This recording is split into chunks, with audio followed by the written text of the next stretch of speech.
Ya, sebelum saya tanyakan kepada masing-masing tim ses capres cawapres soal bagaimana komunikasi politik yang terjadi atau yang dijalin antar kubu begitu ya pasca pilpres atau pasca pemilu, saya akan tanyakan dulu kepada pakarnya komunikasi politik, Prof. Lely Aryani. Prof, Anda yang sehari-hari melihat begitu, bagaimana setelah pemilu komunikasi politik yang dijalin oleh 3 tim ses dan juga partai-partai koalisi, bagaimana dan kemana arahnya? Ya, pertama kalau kita menyaksikan Kompas TV hari ini, komunikasi politiknya seperti ini, riang gembira aja nih, tiga-tiganya. Sehat ya Bun ya? Kebetulan juga kemarin di TV lain, kemarinnya di TV lain, itu kan tim yang bicara juga beda, komunikasinya bagus-bagus saja. Dan itu juga bagus untuk menemukan jalan ya bagi pesan-pesan politik yang di permukaan. Jadi ada 3 pesan nih dalam komunikasi politik itu, adalah tentang ketika mereka berkomunikasi politik itu substansi informasi apa yang mereka sampaikan, baik kepada pihak penyelenggara pemilu, baik kepada teman-teman mereka yang berjuang untuk mempertaruhkan suara pemenangnya tadi, suara konstituennya tadi dan seterusnya. Itu tentang substansi informasi yang dihadirkan. Yang kedua, setting di mana informasi disebarkan. Jadi kalau settingnya di media dengan di Mahkamah Konstitusi atau di Bawaslu, itu mereka harus beda, kerasnya harus beda, pertahannya harus beda, dan sebagainya. Dan yang ketiga adalah tentang fungsi yang mereka jalankan. Fungsinya kan mewakili pasangan masing-masing. Positioning mereka pasti beda. Nah, perbedaan itulah yang nantinya akan menunjukkan silaturahmi politik boleh tetap jalan, tapi peran masing-masing juga harus dijalankan. Nah, pasangan 01 nih, saya mau nanya nih Mas Billy. Itu kan Pak Paloh sudah diundang nih sama Pak Jokowi ke istana. Nah, ini juga menarik nih. Apakah ini konsolidasi sebelum perjuangan dimulai? Ataukah itu atas permintaan Mas Habibur, ayo Pak Jokowi undang aja tiga-tiganya gitu. Bertahap ya. Mega. Meskipun dinamikanya kita tahu ya, baik Bu Mega maupun Pak Paloh itu kan tetap dalam koalisinya Pak Jokowi. Ya. Nah, kalau mereka ketemu Pak Prabowo itu beda lagi. Tapi kan kita tahu Pak Jokowi positioningnya di mana. Nah itu saya nggak bisa jawabnya ya, Mas Habibur dan Mas Billy yang bisa. Mas Ciko juga nggak bisa jawabnya itu. Nah ini itu kira-kira. Jadi saya tanyakan langsung baik-baik saja kecuali untuk ideal tadi. Saya tanyakan langsung ke Bung Billy yang berada di internal Timnas Amin dan juga partai-partai koalisinya. Ini pertemuan Pak Jokowi dengan Pak Surya Paloh apa nih maksudnya nih setelah pemilu? Ini cukup mengejutkan juga, kira-kira banyak publik yang mengira juga wah jangan-jangan Pak Paloh ini juga ingin melanjutkan kerjasama dengan Pak Jokowi melalui capres-cawapres yang didukung Pak Jokowi begitu. Padahal perang belum usai ya.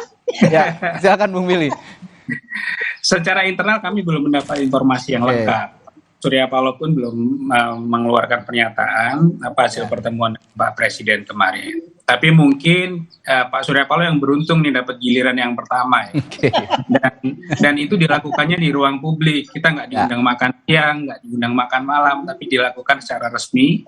Dan kita tetap pada prinsip bahwa koalisi 01 adalah partai-partai yang berintegritas. Apapun yang dilakukan, pertemuannya dilakukan di ruang publik. Kemudian ketika nanti ada pertanyaan tentu akan pernyataan disampaikan di ruang publik. Dan kita melihat bahwa partai koalisi ini tetap solid, tetap dalam arahan semangatnya ada di jalur perubahan. Dinamikanya nanti seperti apa kita patut menunggu, dan itu lebih kepada ranah partai politik. Dan kita menghormati ranah partai politik apapun keputusan yang nanti dihasilkan. Tapi kami percaya pertemuan-pertemuan yang dilakukan itu pertemuan-pertemuan silaturahmi politik yang biasa. Tentu kita patut menduga semuanya adalah negarawan dan semuanya yang dibicarakan adalah demi kebaikan bangsa.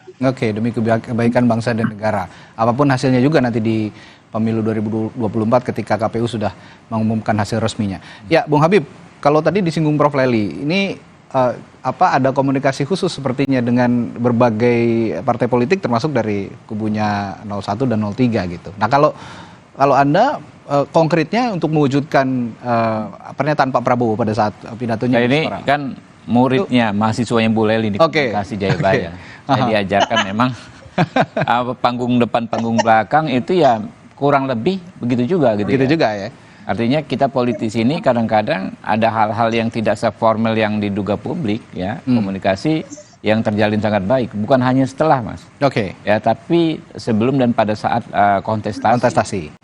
Silaturahim yang baik itu tetap terjaga. Itu yang kami jaminkan kepada publik. Jadi kalau Mungkin di kita sebagai depan layar gontok-gontokan itu nggak sepenuhnya seperti itu ya. Itu kan dinamika. Ya. Tapi pada akhirnya tidak mungkin kita ini akan terpecah belah. Tidak akan mungkin. Itu yang garansi buat rakyat. Nah, soal komunikasi saya kembali ulas bahwa ya baik dalam konteks formal maupun informal, yang lebih banyak itu informal ya. Komunikasi itu terus terjaga. Misalnya ada petinggi kami dan petinggi dari paslon tertentu, sama-sama kami dari Sumatera Selatan, pakai bahasa daerah kurang lebih kan. Kalau kau yang menang jangan lupa aku gitu kan. Nah, ingat-ingat aku ya. Kurang lebih begitu. Ini antara ya hampir top leader, bukan paslon memang ya, tapi top leader. Gitu. Kurang lebih yang disampaikan begitu. Makanya kami ini cool saja ya. Kayak dengan teman-teman dari paslon lain, kalau kita kan cool saja, betul, tensinya tinggi, ya kan dia kalau di sini, tetapi nggak akan sampai ke perpecahan. Nah, satu hal gagasan besar yang disampaikan Pak Prabowo, tapi ini juga disampaikan Pak Surya Paloh, ya, disampaikan juga oleh Bu Mega. Coba Mas Radi cermati, ketiganya selalu menyampaikan soal persatuan. Ya. Jadi apa yang disampaikan Pak Prabowo, kami akan merangkul, kami akan menjadi presiden bagi semua rakyatnya. Itu bukan omongannya Pak Prabowo saja, coba deh cek. Pak Surya Paloh sering bilang begitu, Ibu Mega sering bilang begitu, Pak JK Yusuf Kala ya kan ya sering bicara begitu. Mereka ini kan pasti lebih cair lagi di antara mereka. Bayangkan misalnya dulu nggak ada komunikasi apapun sebelumnya, tiba-tiba Pak Surya Paloh datang ke Pak Prabowo, ini Pak Anies mau jadi gubernur bisa nggak? Pak Anies itu bukan orang Gerindra, nggak kenal juga secara pribadi dengan kita sebetulnya, tiba-tiba bisa jalan.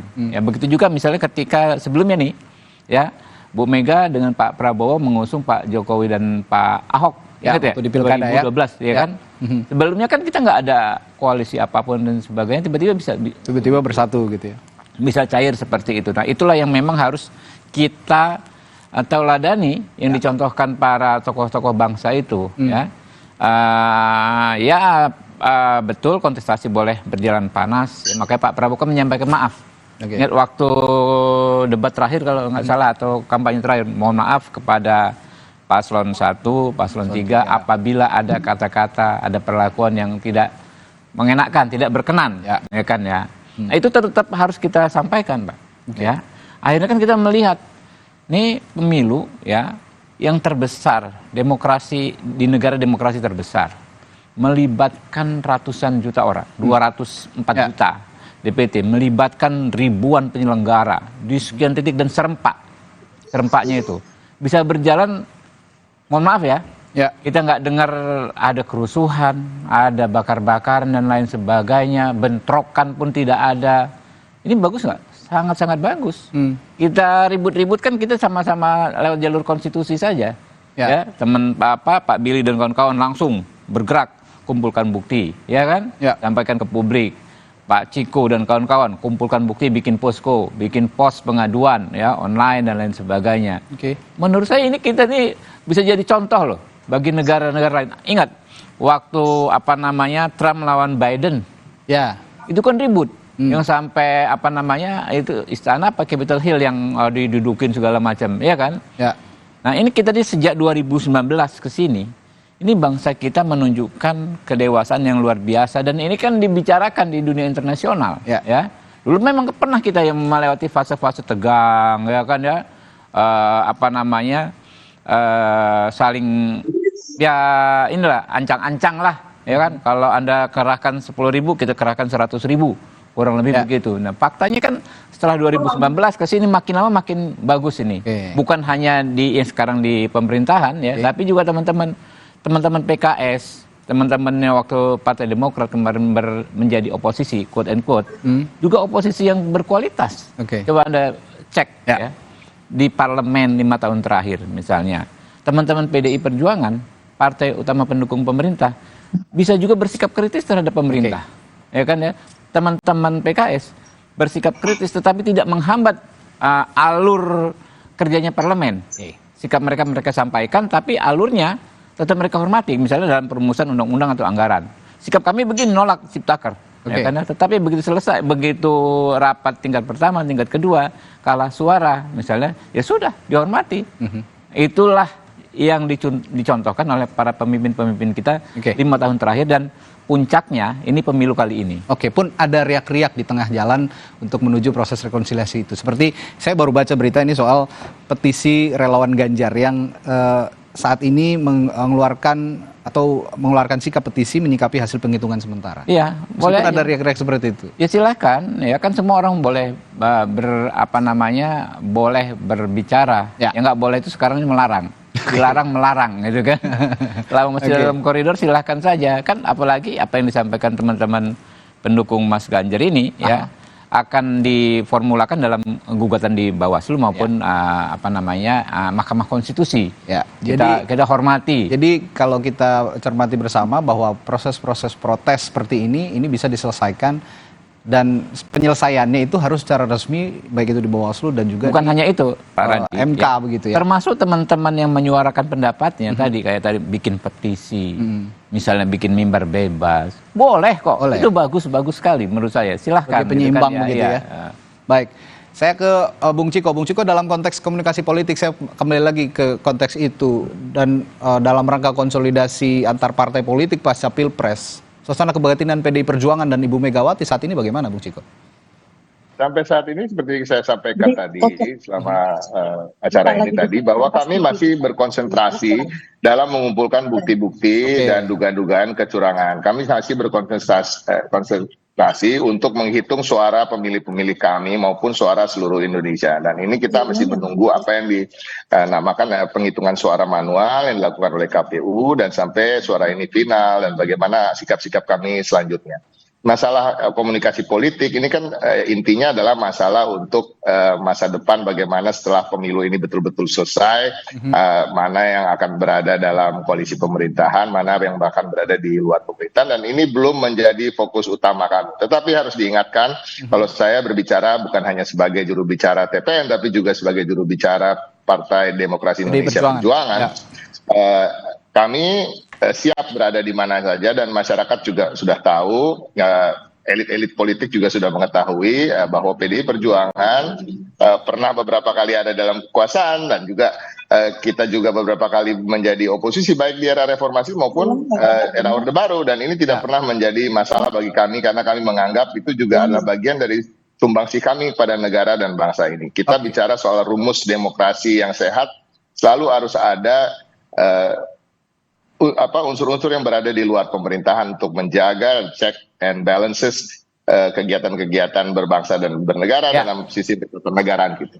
Tapi kalau ngomong rumus demokrasi, sepertinya PDI Perjuangan sekarang juga punya suara yang sementara ini paling banyak begitu ya. Juga akan menang juga. Akan menang juga di parlemen, akan menguasai parlemen begitu kira-kira. Nah, dalam konteks ini sepertinya pun balik lagi ke rumus demokrasi. Ketika pasangan capres-cawapres yang diusung PDIP tidak menang begitu di Pilpres, sepertinya akan mengambil langkah oposisi. Nah, banyak anggapan seperti itu. Respons Anda bagaimana, Bung Ciko? Syukur, alhamdulillah, apalagi kalau dugaan itu bisa dibuktikan secara benar di akhir dari penghitungan suara pemilu ini. Nah, itu yang kami sampaikan, bahwa kita berterima kasih juga pada pemilih PDI Perjuangan yang telah melakukan pencoblosan kemarin, dan kami juga tetap dalam koridor dalam bidang pileg ini, kami tetap melakukan penghitungan-penghitungan yang serius dan tetap mendalami bila ada kecurangan, karena kami berharap, tentunya sebagai kontestan berharap suara kami tidak hanya segitu saja, tapi kita menang cukup jauh. Nah, tetapi kita pada prinsipnya, pada perspektif yang kedua yang selalu saya katakan, perspektif sebagai anak bangsa, kita ingin every vote count. Semua suara pilih ini terhitung, dan pemilu ini berjalan jujur dan adil. Jadi kita bersyukur kita menang hat-trick 3 kali pileg. Sepertinya diduga kita akan 3 kali memenangkan pemilihan legislatif ini. Oke. Ya, pembicaraan kita pagi hari ini, kalau boleh saya simpulkan, siapapun yang menang dalam rangka Pilpres begitu ya, atau pemilu, kalau ada memang dugaan-dugaan kecurangan yang terjadi ataupun kita sama-sama mengawal satu pun suara rakyat ini dalam konteks bukan siapa yang menang, bukan siapa yang kalah, tapi dalam konteks kita memperbaiki terus sistem demokrasi yang ada di Indonesia untuk menuju demokrasi yang lebih sehat, jujur dan adil begitu kira-kira. Kita akan sepakat duduk bersama untuk membicarakan hal itu dan juga ke depannya kalau memang ada konstelasi politik yang dinamis begitu ya. PD Perjuangan sekarang patut diduga akan memenangkan pileg gitu, dan sementara itu di sisi lain juga Capres 02 patut diduga juga sepertinya akan memenangkan Pilpres. Ini akan menjadi keseimbangan antara parlemen sebagai pihak legislatif dan eksekutif nantinya. Ini yang menarik untuk kita cermati bersama ke depan. Tapi untuk konteks rekonsiliasi kita rangkul bersama seperti yang diutarakan Pak Prabowo juga. Ini sama-sama kita nantikan realisasinya seperti apa. Terima kasih Bung Habibur Rahman sudah hadir di studio Kompas TV pagi hari ini. Lalu juga ada Bung Ciko Hakim, Billy, Bunda, Billy, dan juga Prof. Nelly Alam sama Kanda Juanda informasinya. Sehat selalu Bapak-bapak dan Ibu. Ya. Setelah jeda, saudara, masih ada informasi lainnya di Sapa Indonesia Pagi. Salah satunya yang ini, seorang bendahara panitia pemungutan suara PPS Kalimantan Selatan membawa kabur uang honor petugas KPPS untuk bermain judi online. Kami punya informasinya setelah jeda.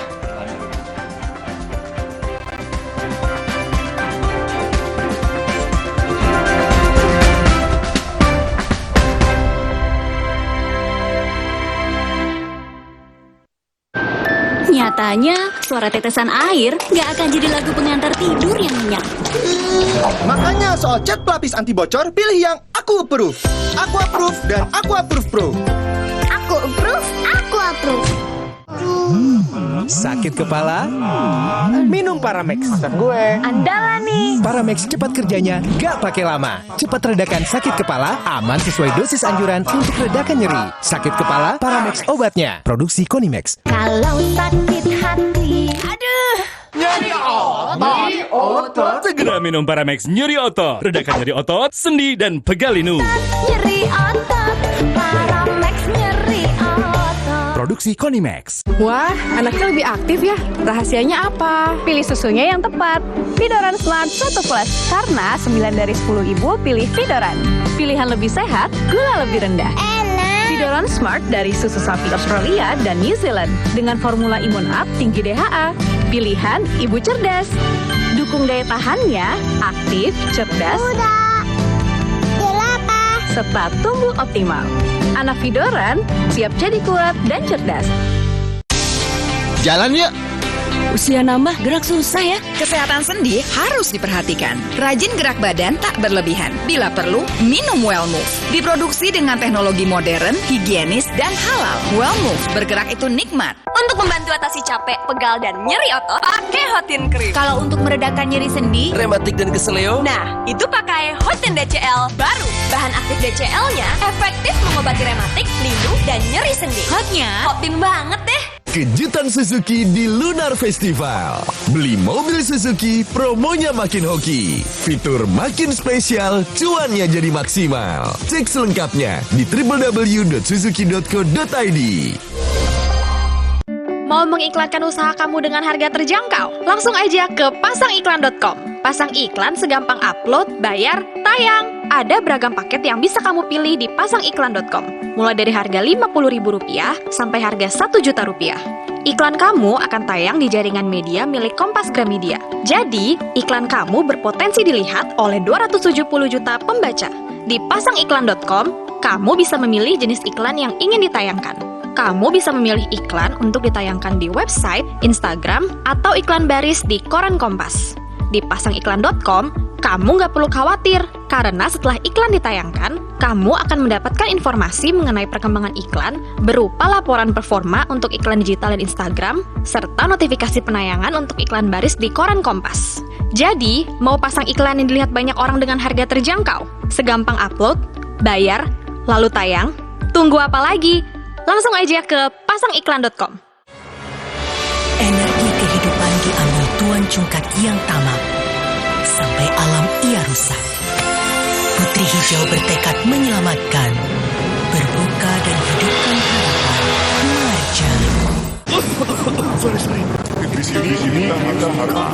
Kenapa? Batu. Minum Bodrek Flu dan Batuk Berdah HP. Dengan 3 okinya Bodrek, efektif redakan flu batuk dan keluarkan dahak. Bodrek Flu dan Batuk Berdah HP, pas dan efektif tanpa ngantuk.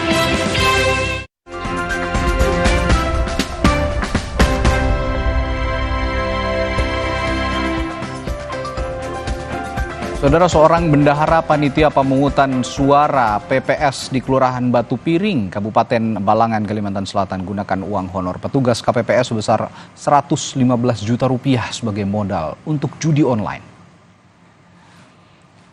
Setelah sempat kabur ke Tanjung, Kabupaten Tabalong, bendahara panitia pemungutan suara yang berada di Kabupaten Tabalong di Kelurahan Batu Piring ditangkap polisi. Hasil penggeledahan polisi dari total 115 juta rupiah hanya tersisa 17 juta rupiah.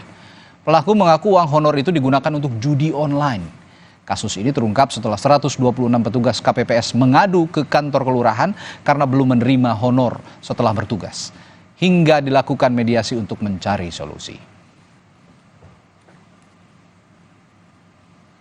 PPS dan setiap PPS itu didampingi TPS nanti akan mengikuti pleno di setiap kecamatan. Nah, kita berharap dengan kasus ini cepat selesai, maka setiap ketua TPS di Batu Piring ya, di Kelurahan Batu Piring itu bisa dengan hati yang tenang mengikuti pleno di tingkat kecamatan.